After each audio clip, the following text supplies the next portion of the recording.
The lake was supposed to be frozen solid, silent, forgotten. But when a retired soldier's dog stopped dead on the ice and began to growl, not in fear but in warning, everything changed. Beneath that frozen surface lay a secret buried for decades, and powerful people willing to do anything to keep it hidden. What began as a quiet walk in the mountains would become a test of loyalty, courage, and truth, and a fight that no one saw coming. What happens next will make you believe in quiet miracles and second chances for the forgotten. Before we begin, tell me where you are watching from. Drop your country in the comments below. If you believe no child or animal should ever face fear alone, hit subscribe now and share this story with someone who needs hope. Silver Falls. Colorado sat high enough in the Rockies that winter didn't arrive so much as it occupied the town. The place was built in a shallow valley where two ridgelines pinched together like a jaw. Snow stayed longer here. It didn't melt cleanly in spring. It thinned, stubborn and gray at the edges, and then returned at the first hint of cold. The wind moved with purpose, slipping down the slopes and funneling through Main Street until it found an unlatched door or a crack in a window frame. Even the daylight felt brittle. On mornings when the sky cleared, the sun turned the peaks into blades of white glass. On days like this one, low clouds, slate light, a fine, constant spindrift, the town looked as if it had been sketched in charcoal and erased halfway through. Ethan Cole preferred it that way. He lived 5 miles outside the town limits in a one-room cabin he'd bought from a man who didn't ask questions and didn't offer coffee. The cabin sat on the north slope where the pines grew dense and tight, and the driveway was nothing but packed dirt and intention. It was the kind of place that could disappear under a heavy storm, and that suited Ethan. At 41, he still carried the habit of moving quietly, of checking corners without looking like he was checking corners. His body had the lean strength of someone who'd spent years hauling weight in bad terrain. The left side of his face held a faint pale scar that began near the cheekbone and faded toward his ear, as if a blade had tried and failed to claim him. His hair was dark brown, cut short enough to dry quickly, and his eyes, light hazel, almost yellow in certain angles, had the watchfulness of a man who slept shallow. In town, people sometimes called him the cabin guy, or that veteran up the North Road. They didn't know the details, and Ethan made sure they never felt comfortable asking. He took work repairing other people's cabins, replacing warped boards, fixing frozen pipes, rehanging doors that swelled in moisture, patching roofs where snow load had done what gravity always does. He was precise and quick, not much for conversation. He smiled politely when he needed to, kept his voice low, and carried himself with a restrained courtesy that made it harder to dislike him. But it also made it hard to know him, and that was the point. The only creature that knew Ethan's rhythms was Coda. Coda was a 9-year-old Alaskan Malamute, large even for his breed, thick-chested, heavy-boned, built like a working animal that never forgot what work meant. His coat was a layered storm of charcoal and white, with a pale mask that made his dark eyes look even more intent. The fur around his neck stood fuller than the rest, a ruff that caught snowflakes and held them like salt. He moved with a quiet confidence, paws landing wide and sure. Up close, you could see the small notches on his ears, old scars that didn't belong to the wilderness. His tail curled over his back in a plume. Most dogs wore their age in stiffness or hesitation. Coda wore his in patience. He didn't waste motion. He watched first, decided second, acted last. Coda wasn't just a companion. He was a former explosives detection dog. Ethan had handled him overseas, back when Ethan's job was to find the thing that killed you before it had the chance. They had learned each other in the way soldiers and dogs sometimes did, through repetition, danger, and a trust that didn't require language. Ethan had brought Coda home after a mission went wrong in a place with too much dust and too few roads. Ethan didn't talk about the incident, not even in his own head if he could help it. But the event had left a bruise on his mind that never fully faded, and the bruise shaped him now. Quiet, controlled, always listening for a sound that didn't fit. That morning the temperature hovered just below 0, the kind of cold that made metal burn skin. Ethan stepped out of the cabin and let the air hit his lungs like a slap. He wore a dark wool beanie pulled low, a gray thermal under a battered canvas jacket, and gloves thick enough to keep the bite off his fingers. Coda waited on the porch, posture neutral but alert, as if he'd been standing there for an hour without complaint. When Ethan clipped on the leash, Coda didn't pull. He never did unless he had a reason. They headed into the trees along a path Ethan had packed down with his boots over weeks. The forest around them was a disciplined kind of quiet, muffled by snow. The only sounds were the soft crunch of steps, the occasional creak of branches under weight, and the wind sifting through pine needles. Ethan liked walking because it forced the mind into the body. It demanded attention to the present, a slick patch of ice, a low branch, the shifting light. In the present, memories couldn't ambush you as easily. The trail angled toward Black Pine Lake, more of a reservoir than a natural lake, though locals rarely bothered with the distinction. In winter, Black Pine became a white plate rimmed by dark evergreens. The ice was thick enough to stand on in most places, but Ethan didn't trust it.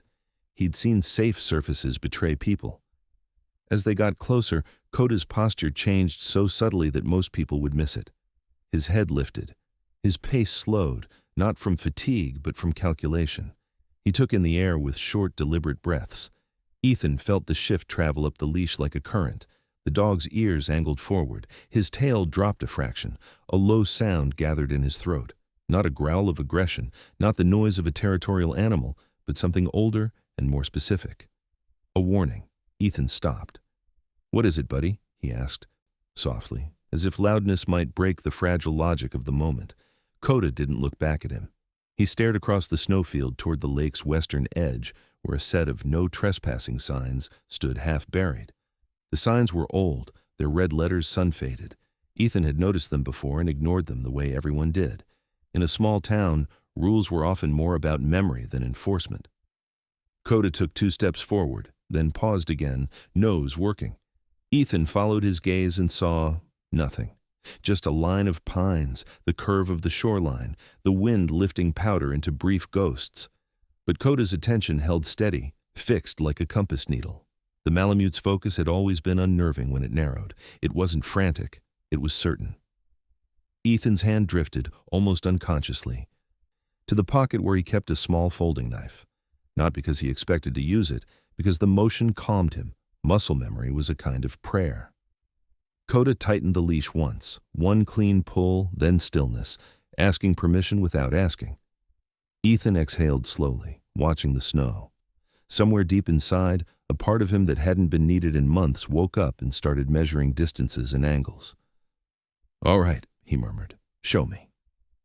Coda led him off the packed trail toward the lake, not rushing, not dragging, simply moving with quiet insistence. Ethan followed, boots sinking into fresh powder. The wind pressed harder as they left the shelter of trees, and the cold sharpened until it felt personal. The lake lay ahead, pale and sealed, and Ethan couldn't shake the sudden thought that the surface looked too smooth, like something had been laid over it, hiding what was underneath. Coda's warning rumble returned, low and steady, as if the dog had found a story the snow had tried to bury. Coda led Ethan along the western edge of Black Pine Lake, away from the open ice and toward a narrow band where snow thinned and the ground sloped unevenly toward the water. The wind cut harder here, unimpeded by trees, and it carried with it the faint metallic tang of frozen minerals and old sediment. Ethan felt it in the back of his throat. The lake was quiet in a way that felt intentional, as if it were holding its breath. He loosened his grip on the leash but didn't unclip it.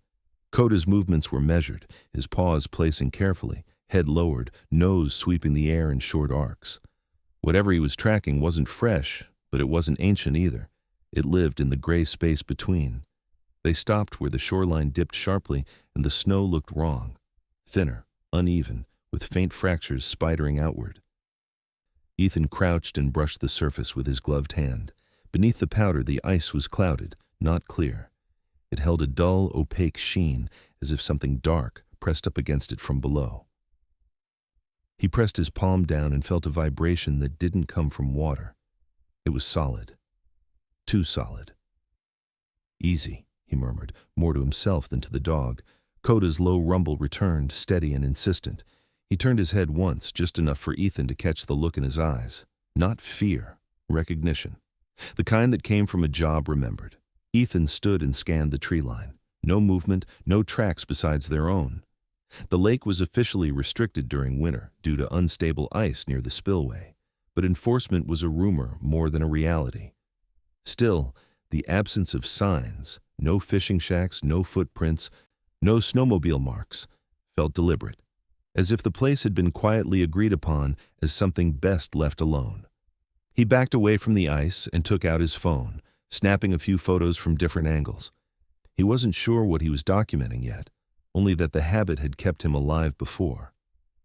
Then he marked the spot on his GPS app, dropping a pin with a simple label, BP West Arrow 1. Names mattered. They made things real. On the walk back to the cabin, Coda stayed close, no longer pulling but not relaxing either. The dog's tail stayed low, his ears pivoting with each gust. Ethan felt the familiar tightening in his chest, the one that came when a problem introduced itself without explaining the rules. By the time the cabin came into view, the sky had dimmed another shade, clouds thickening into a low ceiling. Snow began to fall in earnest, small, hard flakes that stung the skin. Inside, the cabin smelled faintly of pine resin and old coffee. Ethan shrugged off his jacket, hung it near the stove, and poured kibble into Coda's bowl. The dog ate, but slower than usual, pausing between mouthfuls to glance at the window. Ethan noticed. He always noticed. That evening, as the storm built its walls around the cabin, Ethan replayed the moment by the lake in his mind.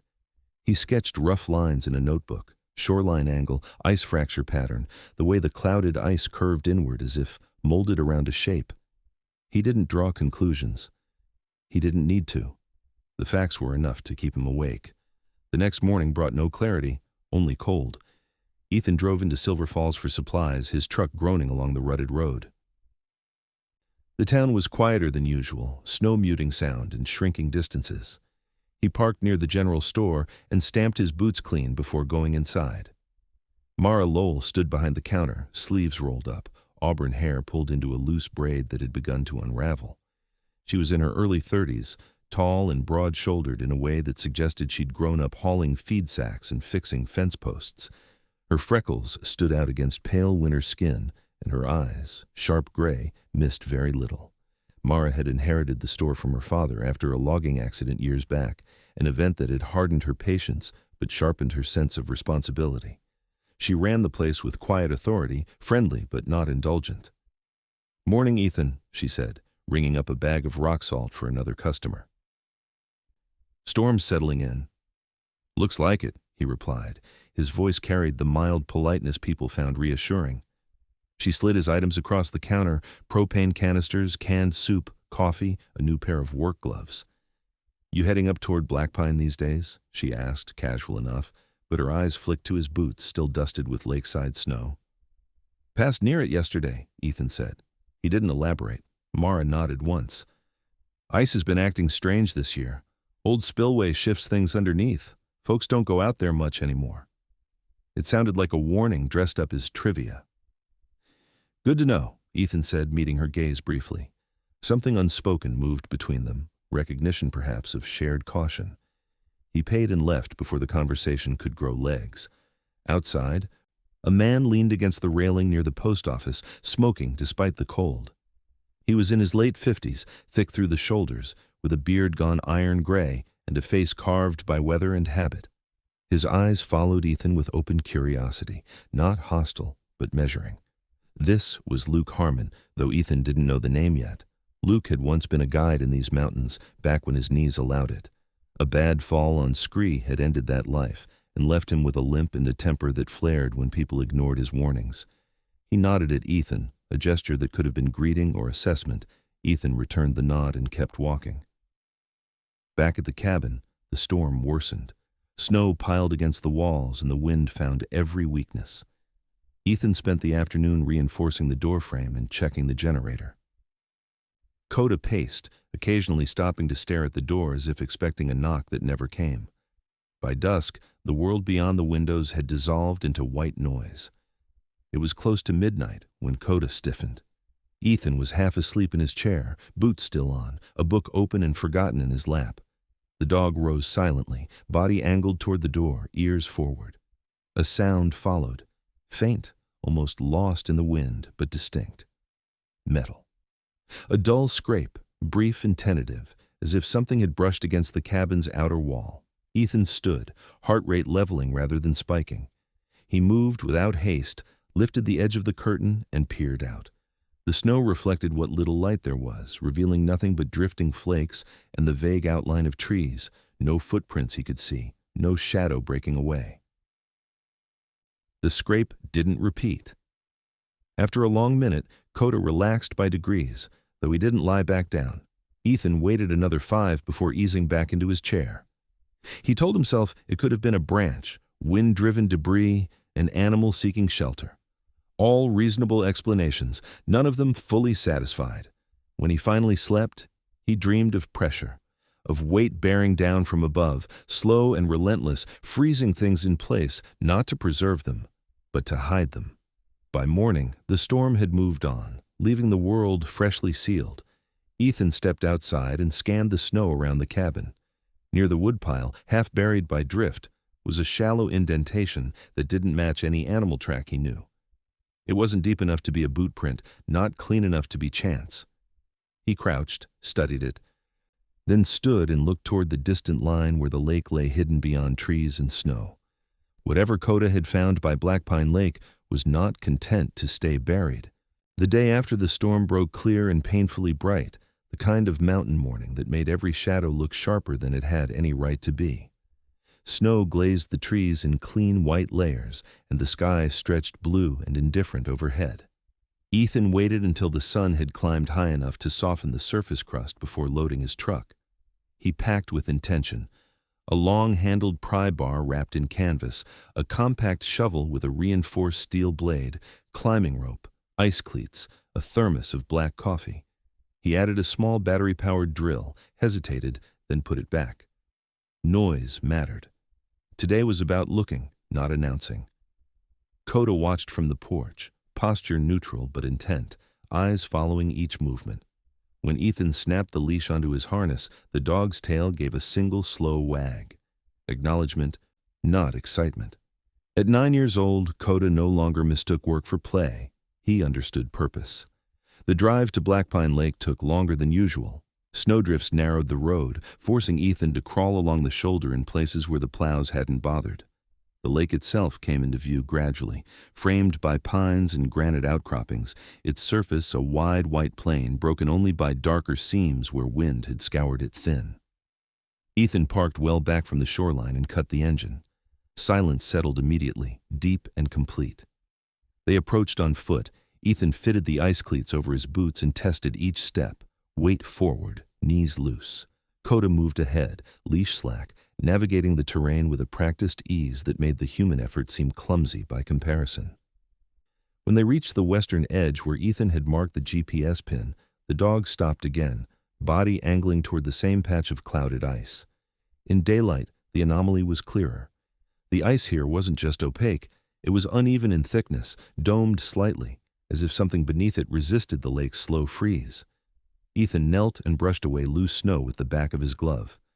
The ice responded with a dull, flat sound when he tapped it with the pry bar, not the sharp, ringing note of solid ice over open water, but a muted thud.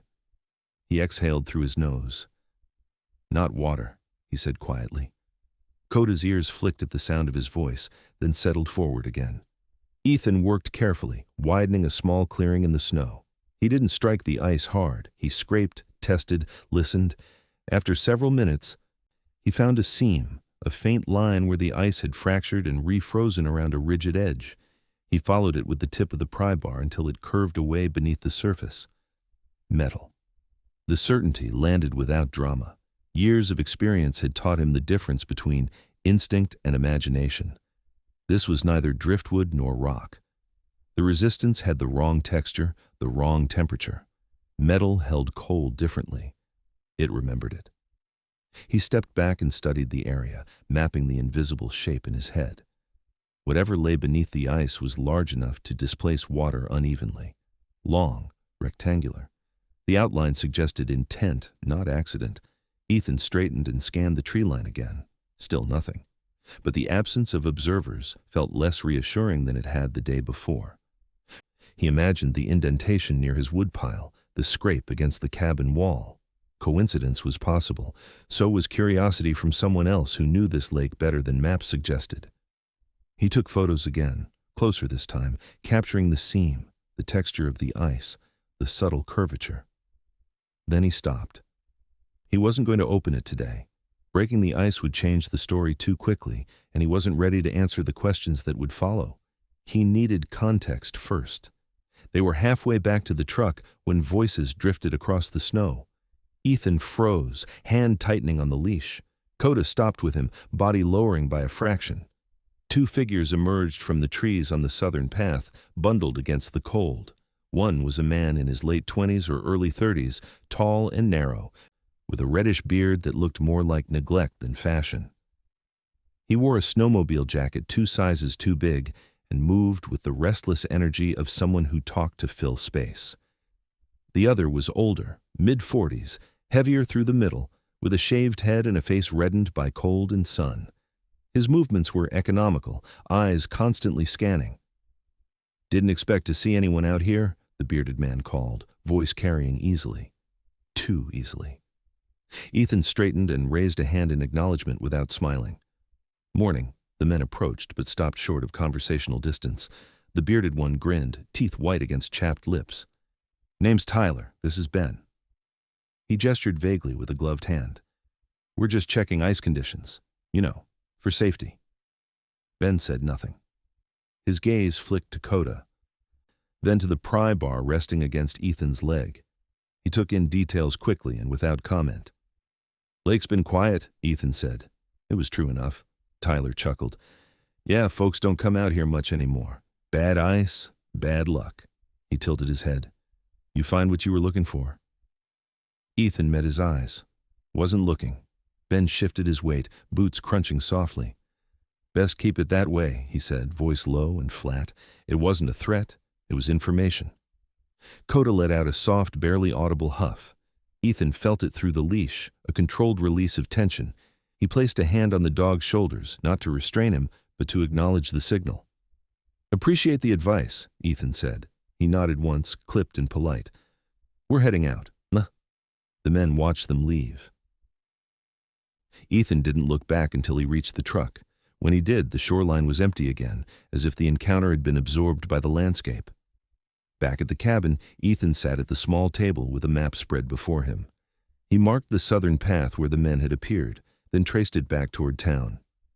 He wrote 2 names in the margin, Tyler, Ben, and circled them without decoration. Names without context were placeholders, nothing more.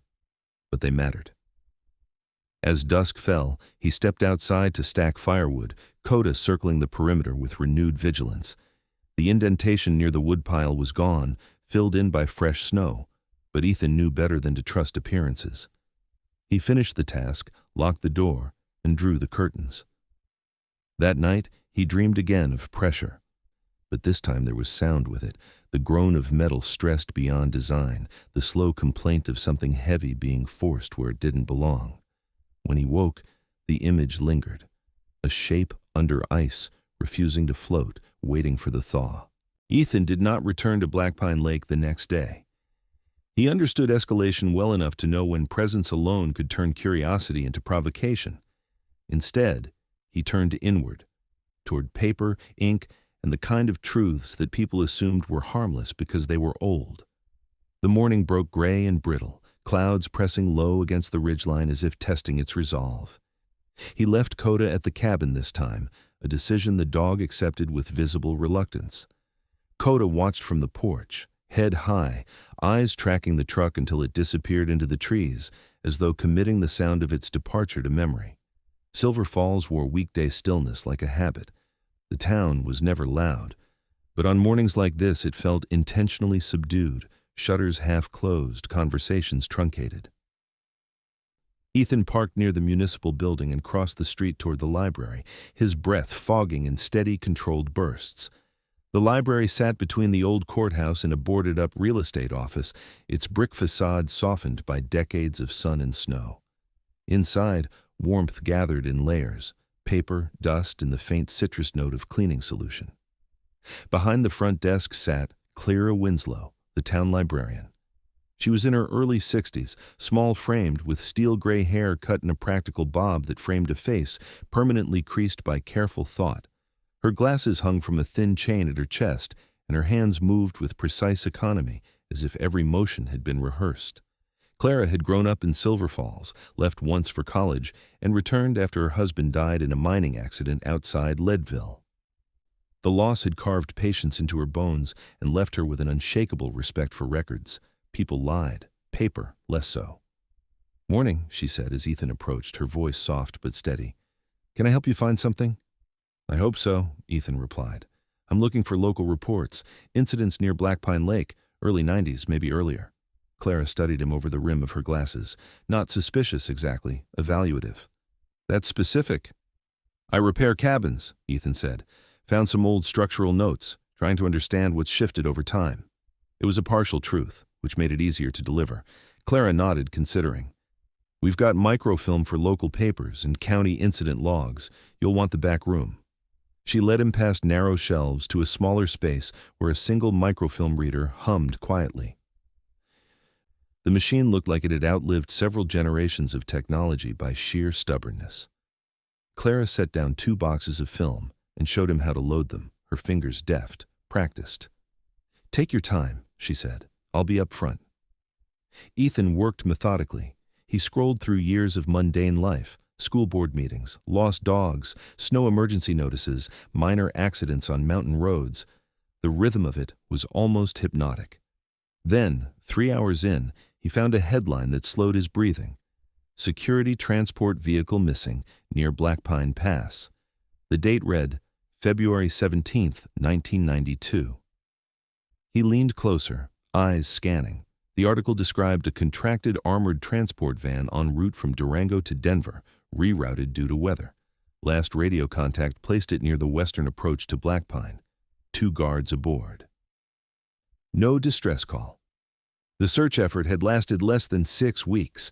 The official conclusion cited, "Probable accident, unrecovered due to terrain and conditions."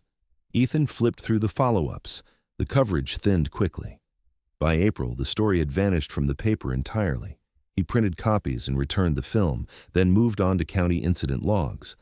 There, buried in an appendix, he found a brief entry noting a restricted access designation applied to portions of Black Pine Lake following structural concerns related to spillway maintenance.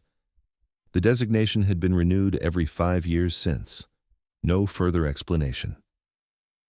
When he returned to the front desk, Clara looked up. "Find what you needed?" "I think so," Ethan said. He hesitated, then added, "Did the lake always have restricted access?" Clara's mouth tightened slightly. "Since the 90s, she said, after the van went missing." "They never found it?" "No," she paused. "Some things are easier to lose than others." Outside, the cold felt sharper. Ethan stood for a moment on the steps, letting the information settle. A missing armored vehicle. A lake kept quietly off limits. Men who discouraged curiosity. The shape under the ice had a story now, and stories had authors. He crossed the street to Old Timber Cafe, a low building with steamed windows and a hand-painted sign that had been touched up too many times. Inside, the air smelled of coffee and fried bread. A few regulars occupied the counter, hunched over mugs like men warming their hands at a fire that might go out. Behind the counter stood Harlan Pike, the owner. Harlan was in his late 50s, broad through the chest with a thick mustache that drooped at the corners and eyes the color of weak tea. He wore his years heavily, shoulders rounded from long hours and longer silences. A logging injury in his 30s had crushed 2 vertebrae and ended his time in the woods, leaving him with chronic pain and a temper he worked hard to keep sheathed. "What'll it be?" Harlan asked, not unfriendly, not warm. "Coffee," Ethan said. "Black?" Harlan poured without comment. Ethan took a seat near the window, back to the wall. He sipped, listening. The conversation at the counter was low, circular. Weather, roads, nothing that mattered. After a few minutes, Ethan spoke again, tone casual. "Heard there was a transport van lost up near Black Pine years back. Surprised I hadn't heard about it." The effect was immediate. One of the men at the counter stiffened. Another cleared his throat and stood, leaving a few bills behind without finishing his drink. Harlan's hand paused on the pot. "That's not a story folks tell much anymore," Harlan said. His voice was careful, like someone stepping around broken glass. "Why not?" Harlan met Ethan's eyes. For a second, something flickered there. Fatigue, maybe, or old frustration. Then it was gone. "Because it didn't end well," he said, "and because some questions bring trouble with them." Ethan nodded, accepting the boundary. He finished his coffee, left payment on the counter, and stood. As he did, he felt eyes on him, not the open curiosity from before, but something tighter, watchful.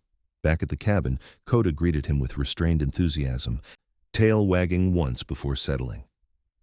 Ethan knelt and rested his forehead briefly against the dog's thick ruff, drawing in the familiar scent of fur and cold air. That evening, as the light drained from the sky, Ethan spread the documents across the table and laid the map beside them.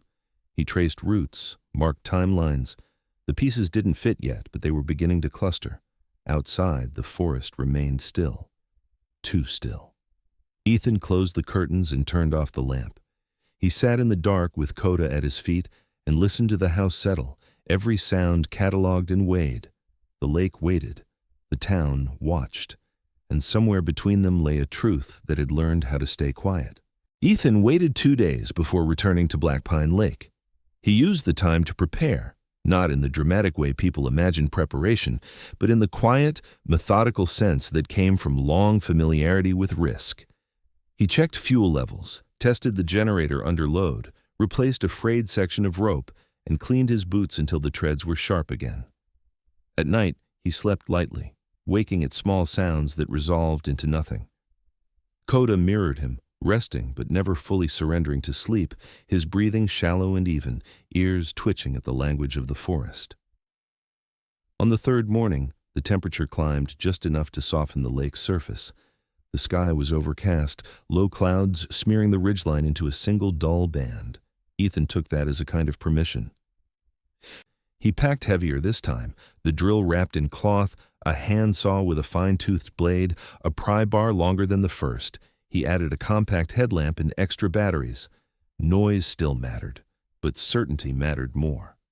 They approached from a different angle, cutting through a stand of aspens where the snow lay thinner.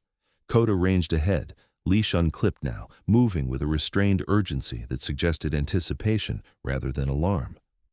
When they reached the western edge, Ethan saw that the ice had changed. Hairline cracks radiated farther from the domed section, subtle but unmistakable. The lake was adjusting to what lay beneath it. Ethan set to work. He drilled slowly, letting the bit chew rather than bite. The sound was muted by ice and distance, a dull whisper swallowed by the wind. When the drill broke through, the resistance shifted abruptly, and he withdrew the bit at once. Dark water welled up, then stilled. He widened the opening with careful strokes of the saw, pausing often to listen. Nothing answered him but the lake's deep, patient silence. The ice gave way in a controlled fracture, revealing a curved surface below, painted once perhaps, but now dulled to the color of old stone. Ethan scraped away slush and exposed a strip of metal wide enough to confirm what he already knew. This was not debris. It was structure. He worked along the seam, freeing a section large enough to grip. When he levered the ice back, the shape resolved. The roofline of a vehicle, squared and reinforced, edges softened by decades underwater. An armored transport van, its presence undeniable now, pressed into the lake bed like a secret that had grown tired of keeping itself. Ethan didn't climb down. He didn't need to. Confirmation was enough for today. He took photographs, steady and comprehensive, capturing angles, serial welds, the way the roof dipped slightly near the rear, damage consistent with impact, not corrosion. Coda stood watch, body angled toward the tree line, eyes scanning. When the dog shifted, Ethan froze. Footsteps, soft, measured, close. A man emerged from the aspens, hands visible, palms open. He was tall, mid-30s, with a narrow face and dark hair, cut short at the sides, longer on top. A week's worth of beard shadowed his jaw, giving him a perpetually tired look. He wore a ranger green jacket and carried himself with a careful neutrality that suggested he was used to people reading more into his posture than he intended. "Didn't mean to startle you," the man said. His voice was calm, pitched low. "Name's Noah Rourke. I work maintenance for the county, spillway checks. Ethan straightened slowly, keeping his body between Noah and the exposed ice. Didn't see any county vehicles. Noah smiled faintly. I hike in. Keeps folks from asking questions. It was a practiced answer, not rehearsed but worn smooth from use. Ethan nodded once. You check spillways with your eyes or your ears? Noah's smile thinned. He glanced at the opening in the ice, then back at Ethan. Depends on what I'm listening for. Coda let out a low sound, not quite a growl. Noah noticed. His gaze dropped to the dog, and something like respect flickered there.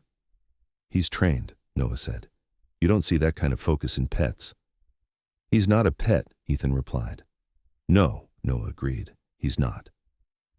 They stood like that for a moment, the lake between them holding its breath. Then Noah sighed, the sound of a man choosing which truth to offer.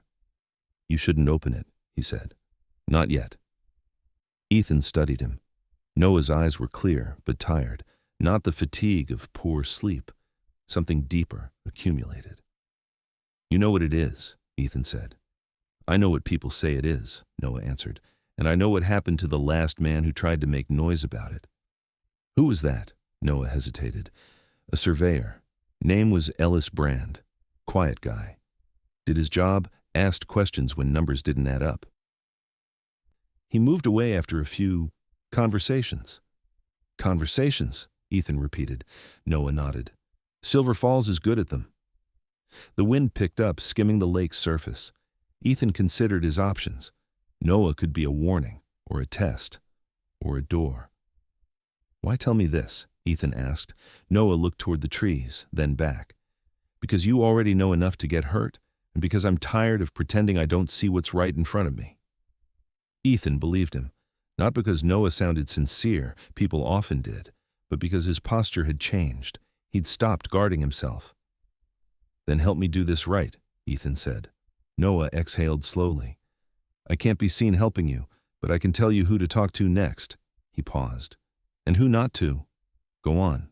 There's a woman in Denver, used to work state-level investigations, Sarah Whitman. Tall, early 40s, dark blonde hair she never bothers to tame, eyes like she's always measuring the room.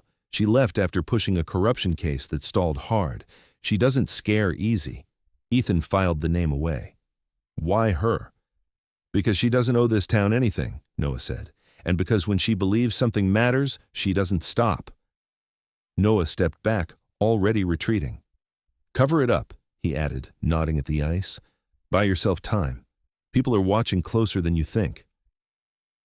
Then he was gone, absorbed by the aspens as quietly as he'd appeared. Ethan resealed the opening as best he could, packing snow and ice back into place. It wasn't perfect, but it would hold. As they walked away, Coda stayed close, brushing Ethan's leg with his shoulder, a grounding touch, deliberate. Back at the cabin, Ethan sat at the table and wrote down everything. Noah's name, Ellis Brand, Sarah Whitman. The web was expanding, but for the first time it felt directional. That night, he slept deeper than he had in days.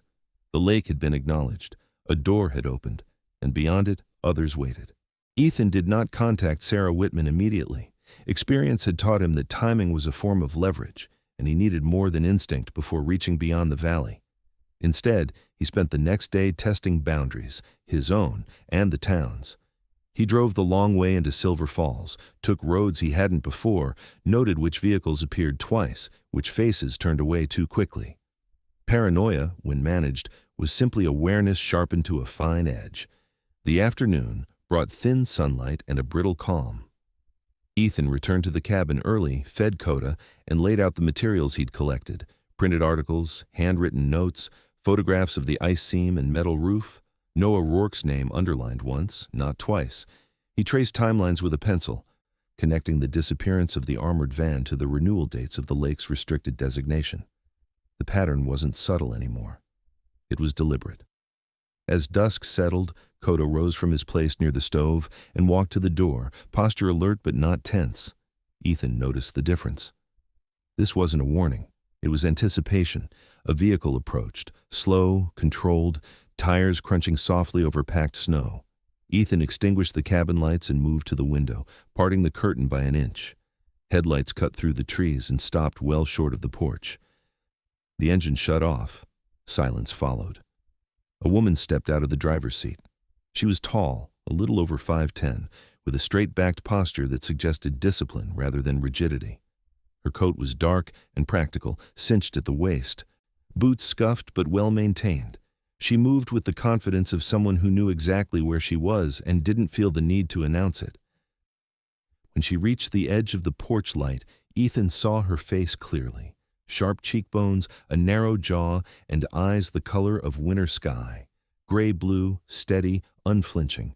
Her hair, dark blonde with lighter streaks at the temples, was pulled into a loose knot that looked like it had been redone once already that day. Sarah Whitman didn't knock. She waited. Ethan opened the door after a long moment, keeping his body angled, his hands visible. "You found the place," he said. Sarah's mouth curved faintly, not quite a smile. "Noah gave good directions. He said you'd appreciate not being surprised." Coda stepped forward into the doorway, standing squarely at Ethan's side. Sarah glanced down at the dog, then back up, her expression shifting by degrees. Respect, recognition. "That's a serious animal," she said. 9, 10? 9, Ethan replied, "and he decides who comes inside." Sarah met Coda's gaze without challenge, then nodded once. "Fair enough." Ethan stepped aside. "You'd better come in." Inside, the cabin felt smaller with another presence, but not crowded. Sarah took in the space quickly. The reinforced doorframe, the neatly stacked firewood, the map pinned to the wall. She didn't comment. She removed her gloves, revealing long fingers marked with faint scars, the kind that came from field work rather than accidents. They sat at the table, a single lamp casting warm light between them. Ethan poured coffee. Sarah accepted without sugar or cream. "Noah said you wouldn't waste my time," she began, wrapping her hands around the mug. "He doesn't say that lightly." Ethan slid the photographs across the table. "I found something under Black Pine Lake." Sarah studied the images carefully, eyes moving with trained precision. She didn't rush.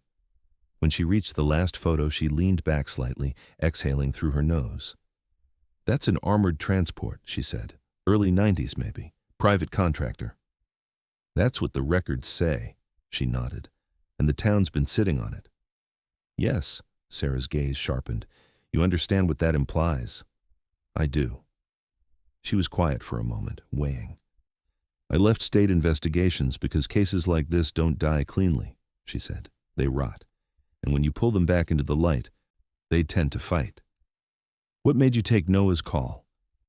Sarah's mouth tightened, just enough to suggest old memory.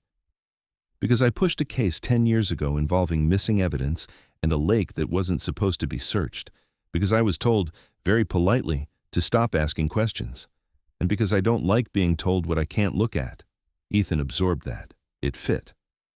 "I haven't opened the vehicle," he said. "Not fully." "Good," Sarah replied. "Once you do, you lose control of the narrative." Coda shifted, resting his head briefly against Ethan's knee. The gesture was small, grounding. "There's something else," Ethan said. He hesitated, then continued. "I've been approached, subtly. Men who don't want this disturbed." Sarah's eyes flicked to the window, then back. "Names? Tyler, Ben, maybe contractors. Maybe not. And Noah?" "Different," Sarah nodded. "Then you did the right thing calling me before this turned into an accident." "I didn't call you," Ethan said evenly. Her eyes met his. A beat passed, then she smiled, real this time, brief and sharp. "Point taken." They talked for another hour, mapping options. Sarah didn't promise miracles.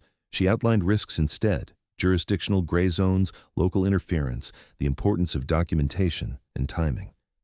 She suggested a plan that involved patience and proof, not confrontation. Ethan listened. He trusted process when it was earned. When Sarah stood to leave, the night had deepened, the forest outside thick with shadow. She pulled on her coat and paused at the door. "You're going to need protection," she said. "Not the kind that wears a badge." Ethan glanced down at Coda. "I've got that covered," Sarah nodded. I'll make some calls, she said. Quiet ones. Don't go back to the lake unless you have to. I will, Ethan replied. He meant it. She stepped out into the cold, her silhouette briefly framed by moonlight, before she disappeared down the path. The engine started, then faded into the distance. Ethan closed the door and leaned against it, listening until the night settled back into its natural rhythm. The truth was no longer confined to the valley. A voice had carried it beyond the ridgeline, and once spoken, it wouldn't go silent again. The days after Sarah Whitman left were quieter on the surface and sharper underneath. Ethan felt it in the way the forest paused before resuming its sounds, in the way the town's few passing vehicles slowed near his road and then accelerated once past it. Silence, he had learned, was rarely neutral. It was either fear or coordination. He adjusted accordingly. Ethan changed routines without advertising the fact. He stopped driving straight into town and took the long loop that climbed the ridge before dropping back down through a service road most people forgot existed. He split his errands across days, never repeating a pattern. At the cabin, he moved supplies into smaller caches, burying sealed containers of food and gear beneath marked stones only he and Coda would recognize. It wasn't preparation for flight. It was preparation for pressure. Coda adapted without instruction. The Malamute stayed closer than usual, positioning himself where he could see both the door and the windows, ears tracking distant sound with tireless precision. Age had slowed him only in ways that didn't matter. His judgment remained exact. On the fourth evening, just before dusk, Ethan noticed fresh tire tracks on the lower stretch of his road. Not deep enough to indicate a heavy truck, not narrow enough to be a local sedan. Something mid-sized, recent. He followed them on foot until they vanished near the tree line, where the ground hardened and snow held less detail. He didn't pursue. Whoever had driven up here wanted to be noticed, or they wouldn't have come at all. That night, the knock came. It was controlled, deliberate, 3 taps spaced evenly, firm enough to carry through the cabin, but not loud enough to draw attention. Ethan rose from his chair without urgency, his hand resting lightly against the doorframe rather than the handle. Coda stood at his side, posture alert, tail still. "Who is it?" Ethan asked. A voice answered, calm and practiced. "Richard Hale. I live in town. We should talk." Ethan opened the door halfway, keeping the chain latched. The man on the porch stood with his hands visible, coat unbuttoned despite the cold. Richard Hale was in his early 60s, tall and well-fed, his build softened by years of comfort rather than labor. His hair was silver and neatly combed back, and his beard, trimmed close to the jaw, framed a face shaped by confidence and authority. He wore expensive boots that had never known mud, and his eyes, dark and steady, carried the ease of someone accustomed to being listened to. "I don't recall inviting you," Ethan said. Hale smiled, the expression smooth and unhurried. "I imagine not, but circumstances have a way of creating invitations where none were issued."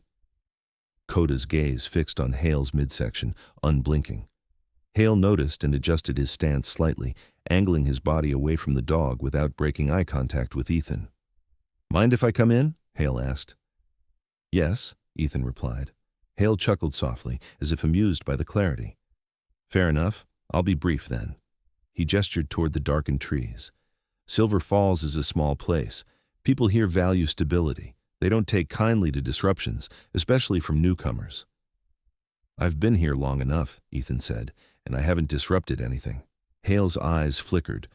"Just once. You've been asking questions, visiting places that don't concern you, opening doors that were closed for a reason." "Doors don't close themselves," Ethan said. Hale leaned closer, lowering his voice. "They do when the cost of opening them becomes too high." For a moment the air between them tightened. Then Hale straightened, smoothing his coat. "I'm not here to threaten you," he said. "I'm here to offer a solution." Ethan waited. "Whatever you think you've found near Black Pine," Hale continued, "it doesn't belong to you. It belongs to the past, to paperwork, to people who know how to manage consequences." He paused. "I can make sure you're compensated for your trouble, generously." Ethan studied him, noting the confidence, the assumption of leverage. "And if I'm not interested?" Hale's smile faded by a fraction. "Then I would worry about your safety. Accidents happen up here. Storms, wildlife. Isolation is unforgiving.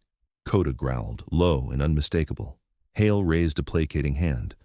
No need for that, he said. I respect animals, loyal ones especially. Then you should leave, Ethan said. Hale held his gaze for another second, then nodded. Think it over, he said, stepping back. I'll be in town if you change your mind. He walked away without looking back. Ethan closed the door and slid the bolt home. His pulse was steady. That worried him more than fear would have. Hale hadn't come to intimidate. He'd come to measure. The following morning, Sarah Whitman called. I was going to give it another day, she said, her voice crisp through the satellite connection, but I just got confirmation.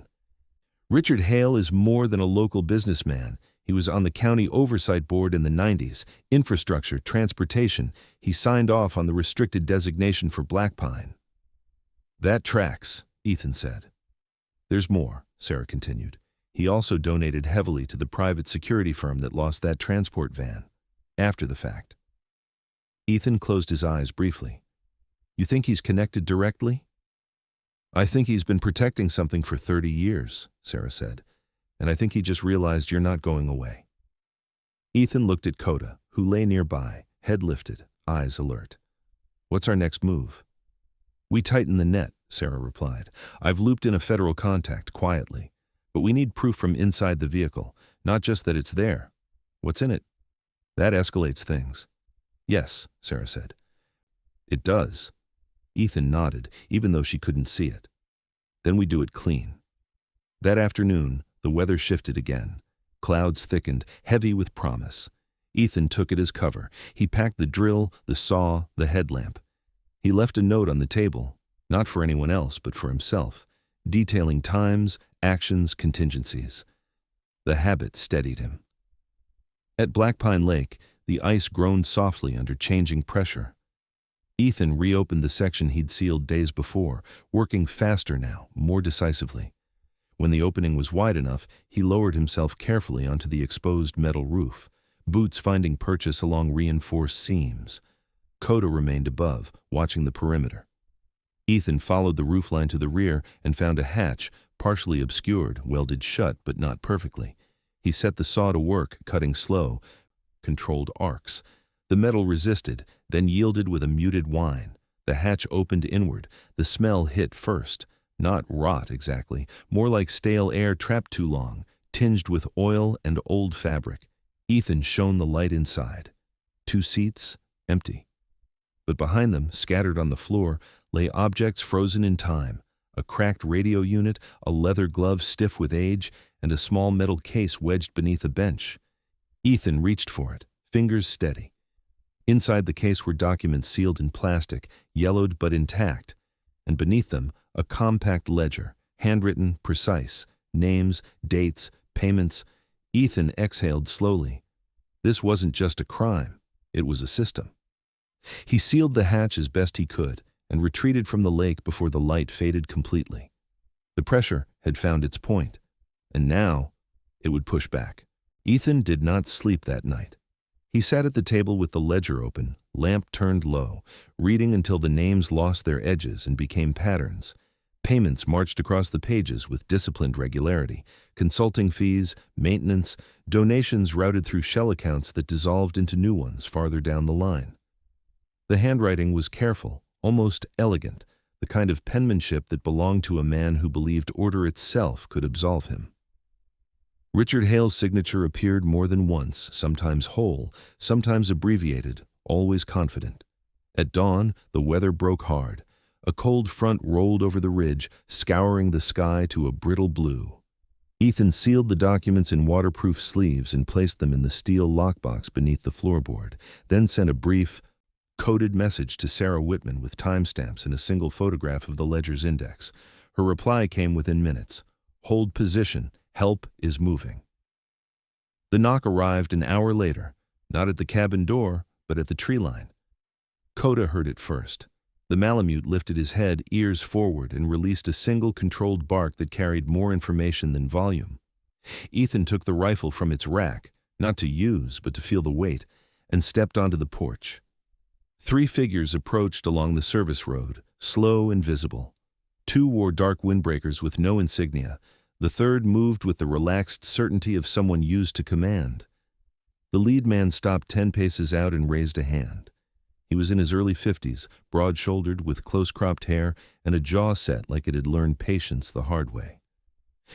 His beard was trimmed short, salt threaded through black, and his eyes were steady, assessing without hurry.